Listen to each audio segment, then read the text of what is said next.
to have you. Right now, we're on mat 2 with Leandro Lo against Charles Santos of Gracie Barra.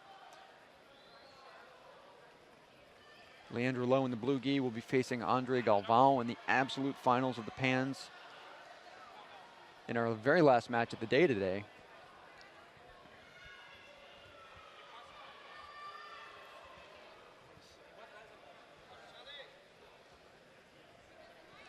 Lo looked incredible.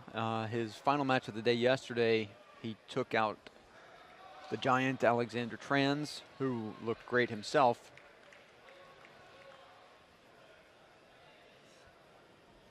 But pound for pound, those are the types of size disadvantages that you like to see happen, and where the David beats the Goliath in the absolute division, and that's what we got in the closing moments of that match.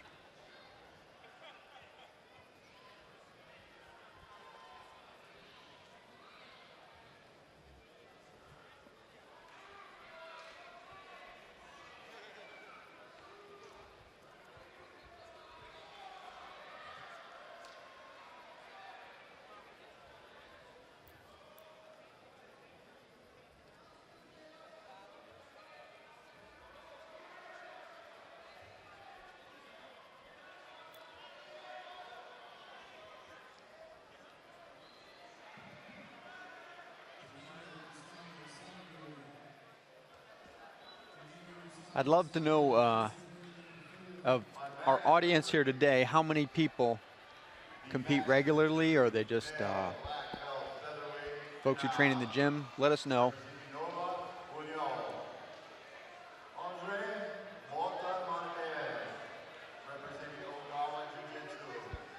Score is still 0 across the board here with Leandro Lo and Charles Santos. Jake, welcome back. Thank you.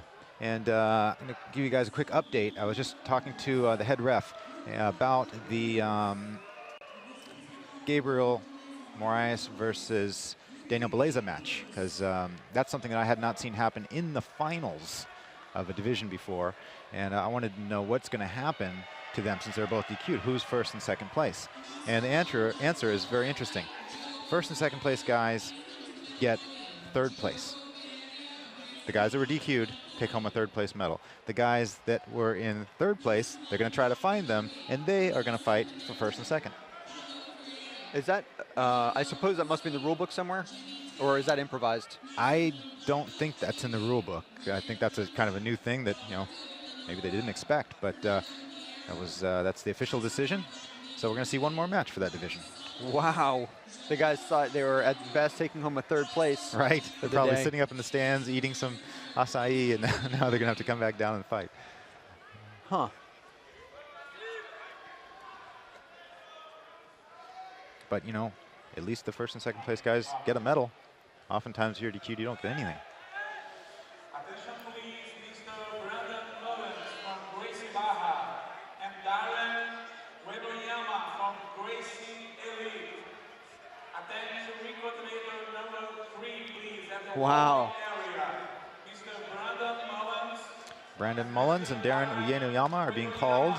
They're going to fight for first and second. Hopefully, you know, like Brandon wasn't on his way to the airport. Yeah. That's right. That's really, what a turn of events. Sure. Okay, so you want to update us here? Yep, we're 2-2 in this match with Charles Santos on top, Leandro Lo on the bottom.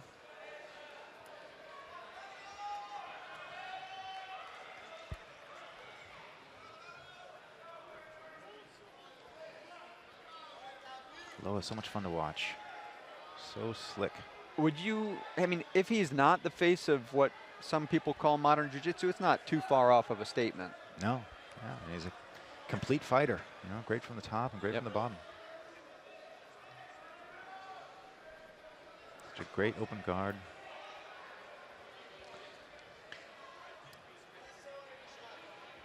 His passing is, you ready? Unsurpassed. Yeah. That's a Sean Williams joke. Yep. His submissions, though, if you were to say where they come from? I've seen a few rear naked chokes, and, you know, chokes from the back, Figi. But I would not say submissions are his strong suit. I think he's much more focused on passing and sweeping.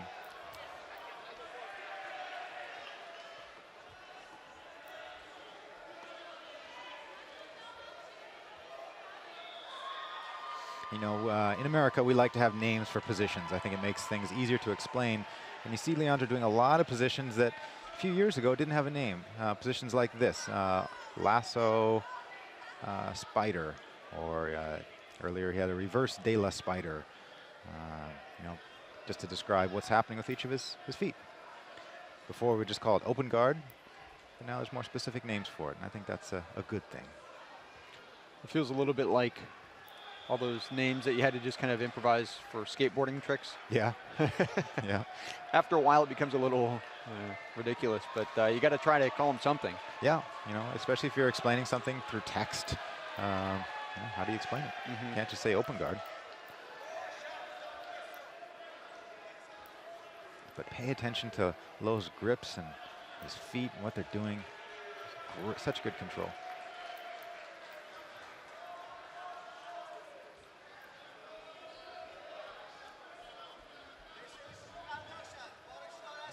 Fernando Gustavo Salvador. This is your final call.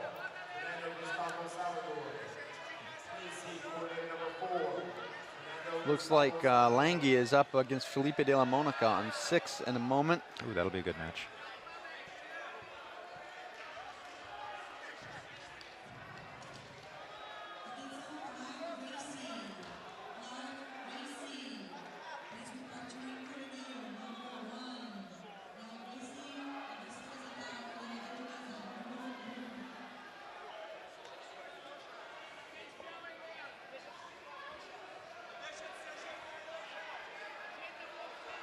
Yes, that's Michael Langhi, but not Felipe de la Monica.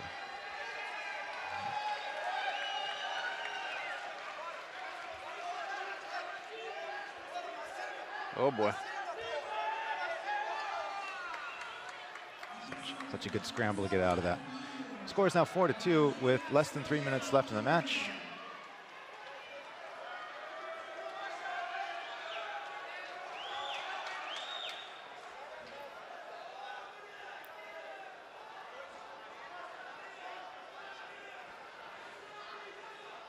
Comment in the chat room. I understand that naming positions is the thing to do now, Fab says, but it pisses me off when people try to change names. And I agree, you know, once there's an established name for something, you should keep it. The problem, I think, is when there's two different teams, maybe on the opposite sides of the world, they might not know that a position already has a name. So there's a lot of positions, not to name instructors or anything like that, but some guys in other countries have thought they were coming up with new positions or new names of something, and the position's already established. So I agree, it can get confusing.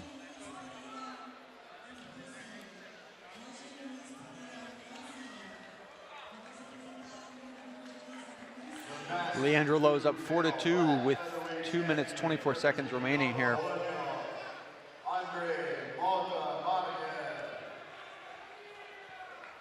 Renato Tavares is up on 5 for the folks from Florida.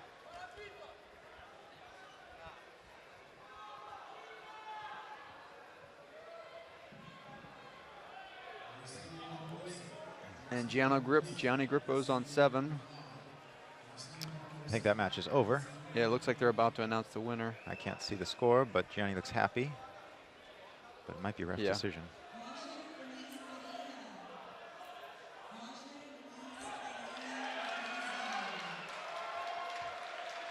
So Gianni advances on 7.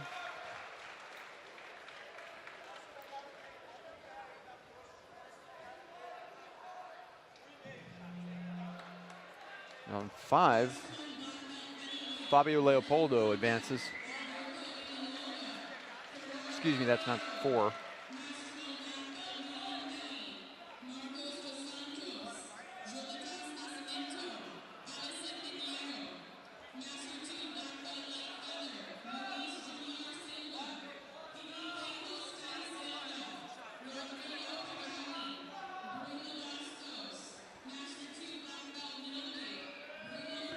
Lucas Lepri is up on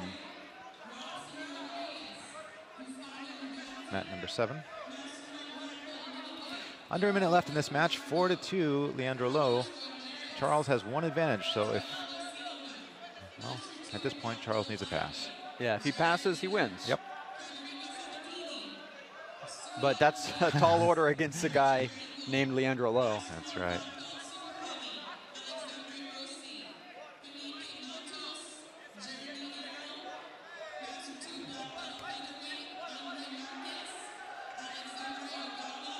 you know, when you start talking about low, there's that temptation to start using superlative after superlative. You know, he's the best open guard we've got today. Perhaps the best passer we have today. Am I too far off base there, Jake? Definitely one of the best. Yeah. For sure.